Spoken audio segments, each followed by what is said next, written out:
참 예수님, 사랑합니다. 행복하세요.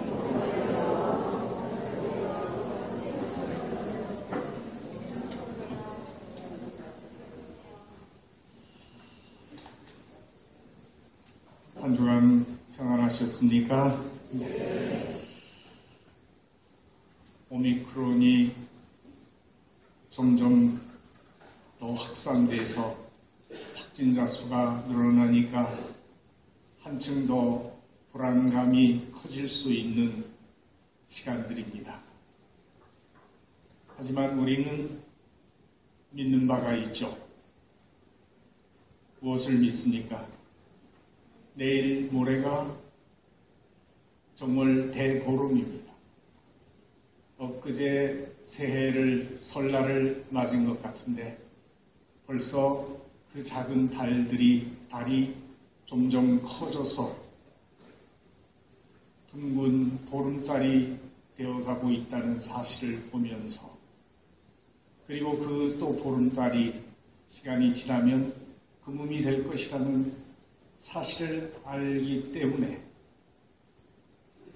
달도 차면 기운다는 말대로 모든 것은 시간의 흐름에 따라 변화된다는 것을 알고 믿기 때문에 모든 것이 지나갈 것이라고 또한 생각해서 위로를 받을 수 있지 않나 생각합니다.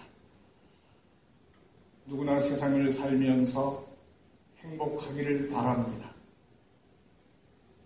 그런데 그 행복의 조건이 무엇일까요? 아마 많은 사람들이 돈이나 건강, 가정, 또 직업, 좋은 집, 차, 친구, 출세, 권력, 그 모든 것들을 꼽을 것입니다. 올림픽에 나가면 마치 1등을 해야 행복해질 수 있는 것처럼, 그리고 싸우면 이겨야 행복할 수 있다고 생각할 수가 있겠죠. 그런데 예수님께서는 부유한 사람이나 배부른 사람이 아니라 가난한 사람들, 굶주린 사람들, 지금 우는 사람들, 핍박받는 사람들이 행복한 사람이라고 말씀하고 계십니다. 여러분도 가난하고 굶주린 사람이 행복하다는 예수님의 이 말씀에 동의할 수 있습니까? 참 받아들이기가 껄끄러운 말씀이 아닐 수가 없습니다.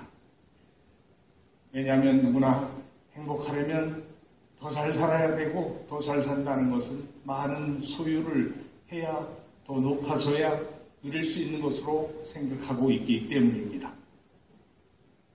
하지만 우리는 역사 안에서 인류의 스승이라고 부르는 많은 성인들을 보면서 그들이 어떤 삶의 길을 걸어갔고 또 무엇을 우리에게 가르쳐 주었는지 보고 배우게 됩니다. 그 중에서 4대 성인으로 꼽히는 분 중에 한 분, 소크라테스.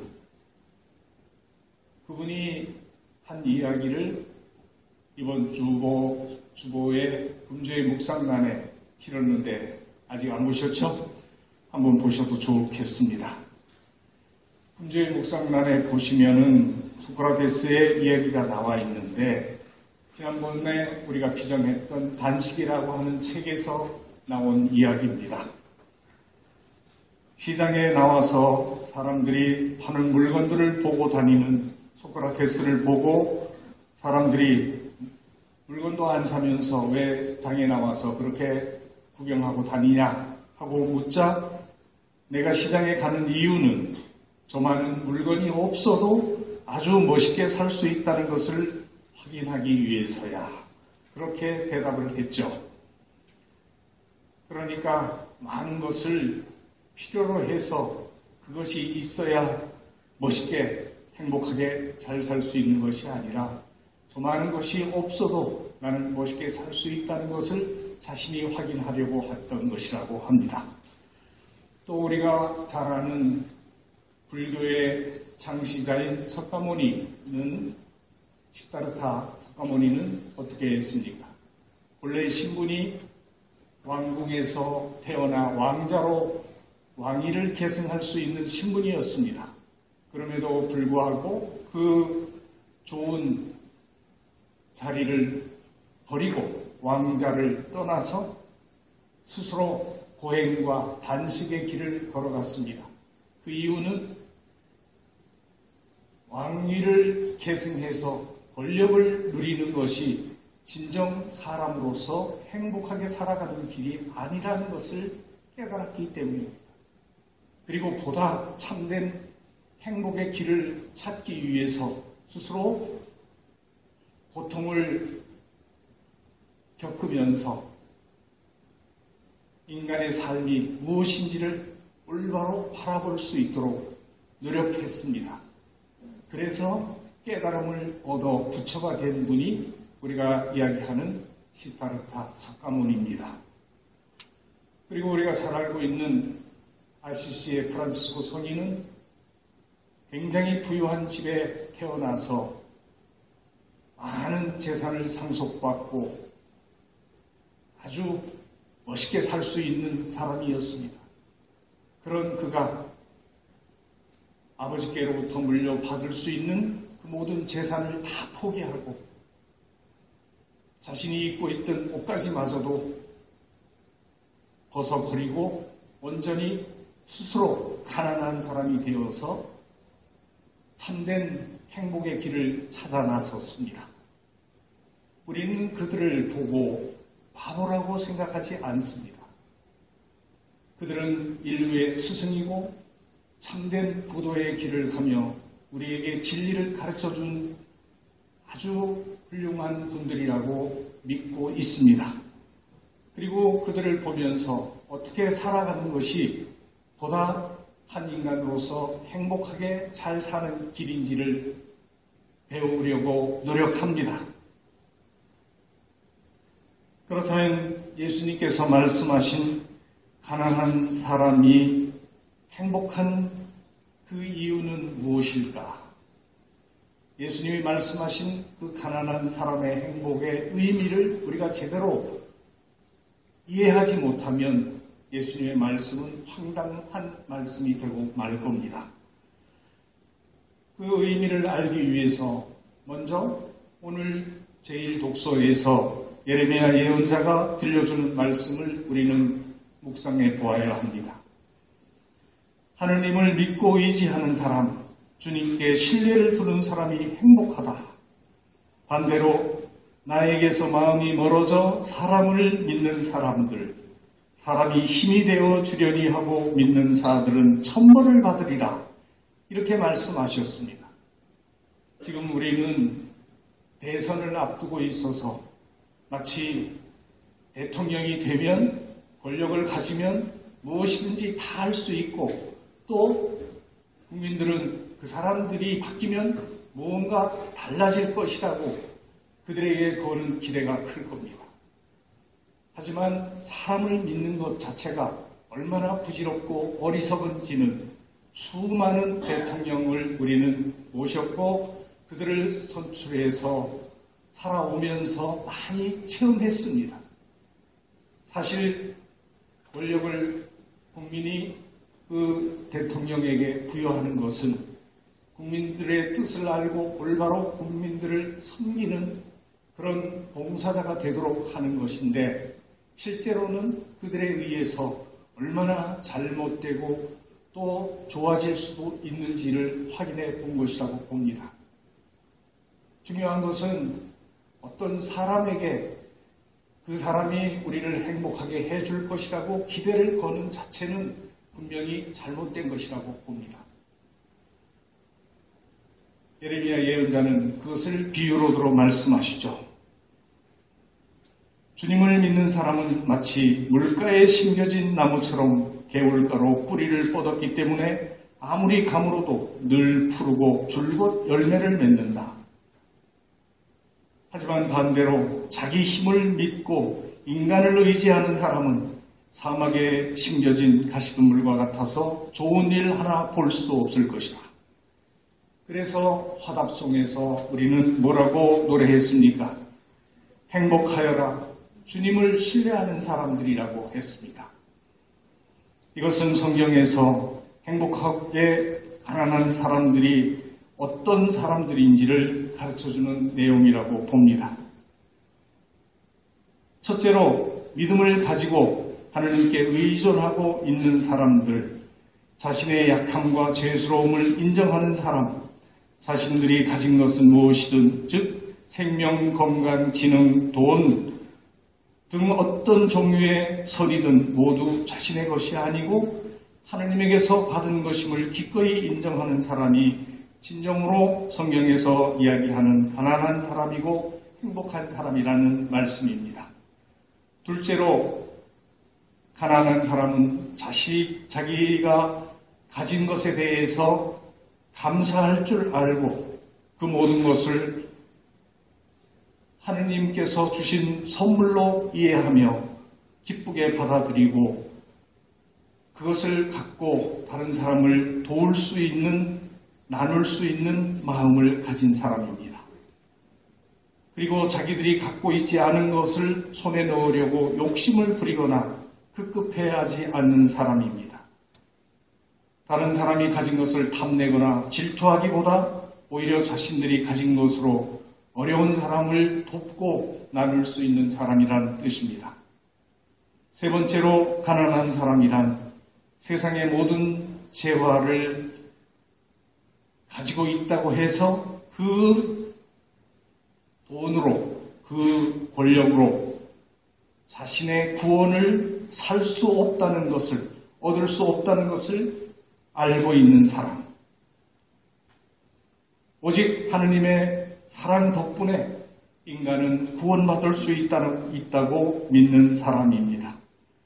그리고 네 번째로, 자신들에게 주어질 상급이 하느님 나라임을 믿기 때문에 시련과 억울함을 당할 때조차도 서운함이나 두려움을 떨쳐버리고 영원한 생명을 얻기 위해서 주어진 시련과 고통, 죽음까지도 기쁘게 받아들일 수 있는 사람을 우리는 가난한 사람, 참 행복한 사람이라고 이야기할 수 있을 것입니다. 그렇다고 예수님이 우리 보고 궁핍해지고 비참해지고 초라해지기를 바라셨을까요? 정말 가난해지고 슬프고 굶주리는 것, 박해받는 것이 좋다고 말씀하신 것일까요? 아닙니다. 오히려 예수님은 있는 힘을 다해서 가난에서 벗어나고 삶의 수준을 개선하기를 바라셨습니다. 그랬기 때문에 배고픈 사람들을 위해서 빵의 기적을 행하셨고, 또 잔치집에 술이 떨어졌을 때 물을 술로 바꾸시기도 하셨으며, 잔치에 참여하며 함께 기쁨을 나누시면서 사셨죠. 그래서 바오로 사도는 기뻐하는 사람이 있으면 함께 기뻐하고 우는 사람이 있으면 함께 울어줄 수 있는 사람이 되라고 했습니다. 그리고 당신은 고통받는 사람들의 그 아픔을 어루만져 주시고 병을 치유해 주시며 슬퍼하는 사람들을 위로해 주시고 웃음을 주셨습니다. 세상에는 돈과 재물이 있어도 가난한 사람들이 있을 수 있는 반면 빈털터리 거지가 되어도 복음적으로 가난하지 않을 수 있다는 이야기입니다. 결국 예수님이 말씀하신 가난은 자신이 진정으로 부족한 사람이라는 것을 깨닫고 오직 하느님의 사랑 안에서만 만족할 수 있다는 그 확신을 갖고 그분의 뜻을 따라 겸손하게 살아가는 사람들을 가리킨다고 볼 수 있을 것입니다. 우리는 새 옷을 다림질해서 입고 다니다가 보면 시간이 지나면 주름이 생기고 구겨지죠. 그러면 어떻게 하죠? 다시 세탁을 하고 다림질을 하고 핍니다. 얼굴에도 먼지가 묻고 때가 묻으면 그것을 씻고 그리고 또 깨끗하게 가꾸기도 합니다. 우리가 살아가는 삶의 여정에서 주름지는 일이 없을 수가 없겠죠. 때가 묻어지는 일이 없을 수가 없겠죠. 아프지 않고도 살아갈 수가 없겠죠. 이것이 우리들의 삶의 모습이겠죠. 하지만 그런 삶 속에서 구겨졌다고 버리지 않고 다시 다림질해서 피고, 구겨진 것도 피고, 또 찢어진 것, 떨어진 것을 깁고, 더러워진 것을 깨끗이 씻듯이 우리들의 삶은 늘 하나님 안에서 다시 새로워져야 된다는 의미이겠죠. 그런 삶으로 나아가기 위해서 꼭 필요한 분이 계시다면 누구냐? 바로 그분이 예수님이시다. 주님이시다. 이것을 믿고 살아가라는 것이죠. 그분 없이 우리는 아무것도 아니라는 것. 아무것도 할 수 없다는 것. 그것을 깨달을 수만 있어도 좋겠다는 것이죠. 행복하다는 것, 그냥 모든 것을 다 가지고 있기 때문에만 행복할 수 있는 것은 아니라는 것이죠. 예수님을 찾아온 사람들은 넉넉하고 부유하고 권력 있고 똑똑한 사람들이었겠습니까? 아니면 가난하고 병들고 어렵고 힘든 사람들이었습니까? 우리가 성경을 보면 예수님을 향해 찾아온 사람들은 대부분 가난한 사람들이고 병든 사람들이고 아픈 사람들이고 고통받는 사람들이었습니다. 그래서 예수님은 찾아온 그들을 향해서 행복하여라 가난한 사람들 하고 말씀하셨습니다. 그리고 행복하여라 굶주린 사람들이라고 말씀하셨습니다. 제가 그 의미를 알아듣게 된 것은 신학교에 처음 들어갔습니다. 시골에서 서울에 있는 신학교를 갔을 때 소신학교를 들어갔으니까 한 300여 명 되는 학생들이 이렇게 넓은 식당에서 전부 밥을 먹는데 저는 그 식당에서 무엇이 나오든 그렇게 맛있을 수가 없었어요. 뭐 한참 젊은 때니까 더 맛있겠죠? 맛있게 먹는데 똑같은 음식을 놓고 어떤 친구들은 그야말로 젓가락으로 밥알을 세면서 투정과 불평을 늘어놓습니다. 맛대가리 없어 못 먹겠다. 그러니까 똑같은 음식을 놓고 잘 먹는 사람이, 맛있게 먹는 사람이 행복합니까? 아니면 불평하고 맛없이 먹지 못하는 사람이 행복합니까? 분명히 우리는 알죠. 그 조건은 무엇일까요? 결국 부유한 가정에서 태어나 자란 아이들은 똑같은 밥을 줘도 그것이 맛이 없어 먹을 수가 없었습니다. 그래서 예수님이 가난한 사람이, 굶주린 사람이 행복하다고 하신 이유를 조금이나마 알아들을 수 있게 되었습니다. 가난이라는 것이 불행한 것은 아니구나.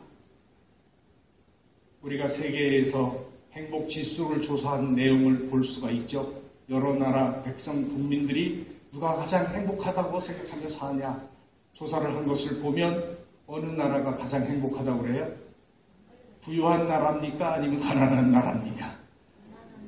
방글라데시 같이 아주 가난한 나라 사람들이 행복 지수가 제일 높다는 것을 보면서 우리도 지금은 굉장히 세계에서 10대 부유한 나라, 선진국에 속했는데 지금인가 아니면 우리가 몇십 년 전 가난하게 살던 시절이 더 행복했는가 물으면 양심적으로 어떻게 대답할 수 있을까요? 정말 비록 물질적인 풍요로움은 누리지 못했지만 사람끼리 살아가는 정이 있고 의리가 있고 참 따뜻한 세상을 느낄 수 있었던 것 같습니다. 그래서 저는 정말 우리가 추구하는 바가 무엇인지를 알고 올바로 살아가려면 예수님의 이 말씀을 다시 한번 마음에 새겨야 되지 않겠나 생각합니다. 예수님은 오늘 또 우리에게 말씀해 주십니다. 행복하여라 가난한 사람들. 나는 가난합니까? 그리고 내가 행복하다면 무엇 때문에 행복합니까? 내가 혹시 불행하다고 생각한다면 무엇 때문에 불행하다고 생각합니까? 그것을 한 번 더 깊이 알아볼 수 있었으면 좋겠습니다. 적어도 예수님은, 성경은 우리에게 말씀하십니다. 주님을 믿고 신뢰하는 사람이 행복하다고. 그러니 여기에 온 우리들은 정말 행복한 사람이 틀림없습니다. 그런데 그 주님을 알고 믿기 때문에 나는 행복하다고 믿고 기쁘게 감사하며 살아가고 있는지 한번 돌아보면서 정성된 마음으로 미사를 준비합시다. 잠깐 묵상하시겠습니다.